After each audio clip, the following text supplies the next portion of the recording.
इस वक्त हमारे साथ समाजवादी पार्टी से सांसद वीरेंद्र सिंह मौजूद हैं। कई मुद्दों पर उनसे खास बातचीत करेंगे। सर, सबसे पहली बात तो ये कि प्रधानमंत्री नरेंद्र मोदी ने अब अपना कार्यालय साउथ ब्लॉक से बदल करके कर्तव्य पथ पर कर लिया, जिसका नाम सेवा तीर्थ रखा गया है।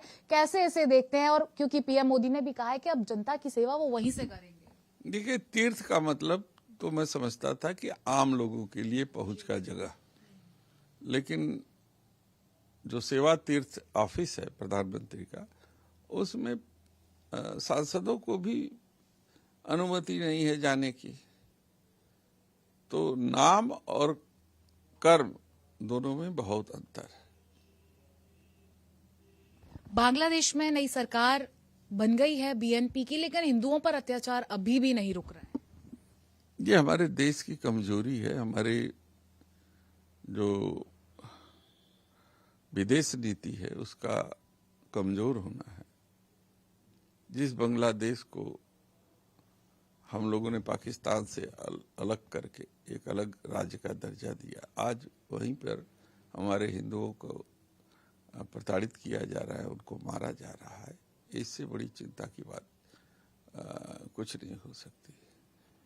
तो ऐसी स्थिति में जो नई सरकार बनी है उसका हम स्वागत करते हैं, और ये हम लोगों को आशा है कि उनसे भारत के रिलेशन अच्छे होंगे और वो हिंदुओं की रक्षा करने में अपनी सरकार के माध्यम से मदद करेंगे।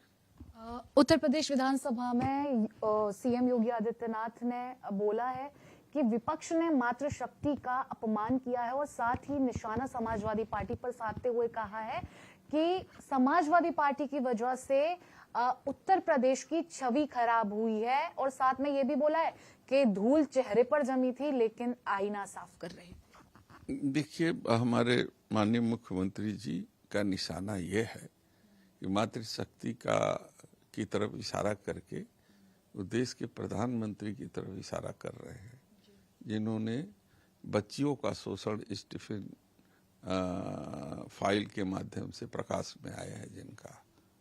तो ये दिल्ली और लखनऊ की लड़ाई है, शब्दों का हेरफेर हो सकता है।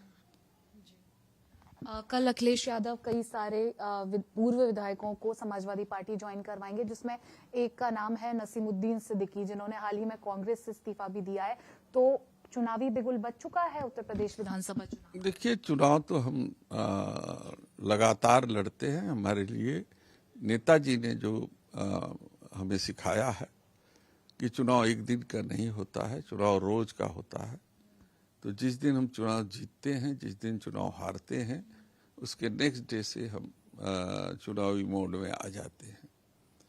तो ये जो ज्वाइनिंग की प्रक्रिया है, ये अपने परिवार को बढ़ाने की प्रक्रिया है, और ये राष्ट्रीय अध्यक्ष जी अपने परिवार को बड़ा कर रहे हैं ताकि 2027 में हम इस देश में सेकुलर सरकार ला सकें इस प्रदेश में। समाजवादी पार्टी के राष्ट्रीय प्रवक्ता है मनोज यादव, उनको कल बाराबंकी से हिरासत में लिया गया। देखिए, ये भाजपा की सरकार का एक हथकंडा है कि जो कोई प्रवक्ता उनके विरोध में बोलता है तो उसके साथ इसी तरीके का वो व्यवहार करते हैं। बिहार में राबड़ी देवी ने कहा है कि सम्राट चौधरी ने कहा था कि 24 घंटे के अंदर वो इस्तीफा दे देंगे, क्योंकि महिलाओं के प्रति जो अपराध हो रहे हैं, बलात्कार हो रहे हैं, उनकी किडनैपिंग हो रही है, वो रुक नहीं रही है।